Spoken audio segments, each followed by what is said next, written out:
So we'll be demonstrating MDO 3014 today, and this is a 6-in-1 oscilloscope which is having spectrum analyzer, protocol analyzer, logic analyzer, oscilloscope, and digital voltmeter and frequency counter and arbitrary function generator. So this model is MDO 3014, which is having 100 megahertz of bandwidth, and it is a having sampling rate of 2.5 giga samples per second on each channel, and it is having a record length of 10 million points. Okay, so coming to the basic points, it is having 4 analog channels which are placed here, the 16 digital channels which is optional, which can be interfaced here. Then it has a radio frequency analysis option which is available here. Then it has wave inspector feature which can be accessed through this part. Then it has an AFG, arbitrary function generator, which is placed in the backside. Okay, so coming to the so there are various menus in a oscilloscope. Like we have vertical positioning system, we have horizontal positioning system, we have trigger functions, we have wave inspector, we have multi-purpose knobs, and we have auto set function and single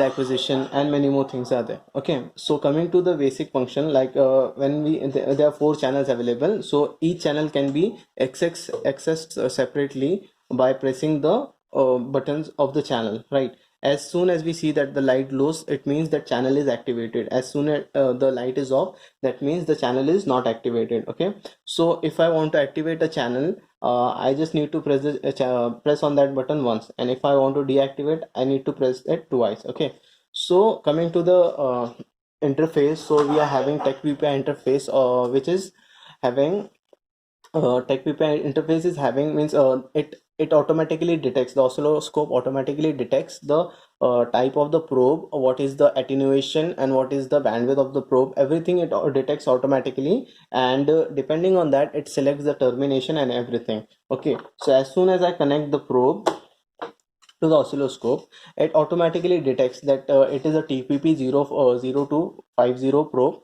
and the termination and bandwidth, attenuation, everything is set according to the parameters which are passed by the tectonic sign. Okay, so when I select the channel number 1, okay, so I see an option here which is saying that coupling, it is having 2 types of coupling, AC and DC.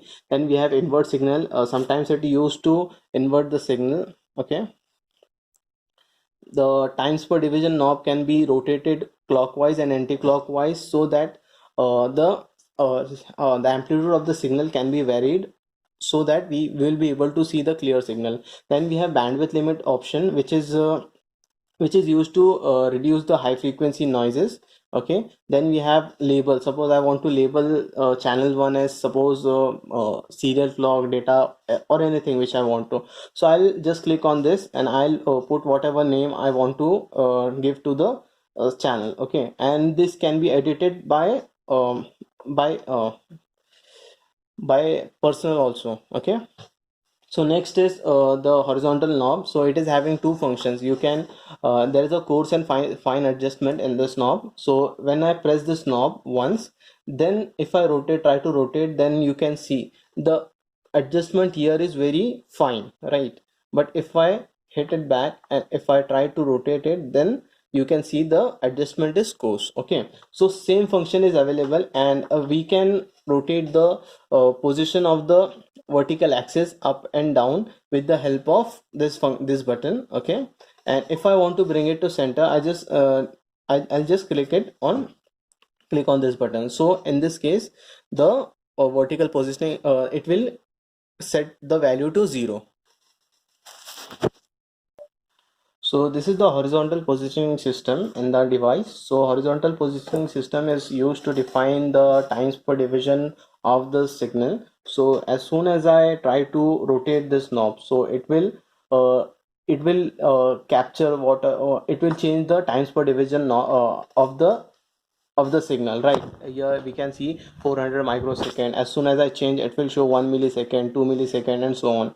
So depending on the position, it will take the times per division. Okay, then we have a position of the a vertical trigger, a horizontal trigger. The horizontal trigger is placed here. So if I need to means go through the signal, like what was the previous signal, what was the future, what will be the future signal, so I can just rotate it, and it will automatically select where the signal should be. Okay, then we have acquire mode. So in this acquire mode there are various options where we can acquire the signal. So there are sample mode, peak detect mode, then we have high resolution mode, then we have envelope mode, then we have averaging mode. So all these modes, they use various decoding technique, and they figure out that what the signal is. Okay, in high resolution mode you can see that there is no noise present in the signal. Then we have peak detect mode. In this the peak of the signal is detected. Then we have sample mode. It is the normal mode which is used on daily basis. Then we have, so next point is record length. Record length is from 1K to 10 million points. So this is variable only in Tektronix. If you take any other oscilloscope, in this you are not able to select the record length of the signal. Okay. Next we have fast acquisition mode. So in fast acquisition mode, we will be using a demo board. This is the demo board which we'll be using. So it will the fast acquisition mode is used to capture whether the signals is rarely occurring or frequently occurring. Okay, so this is the demo board which we are using. So in this demo board we will be connecting the signal ground, and signal will be connecting it to the frequently occurring signal. Okay.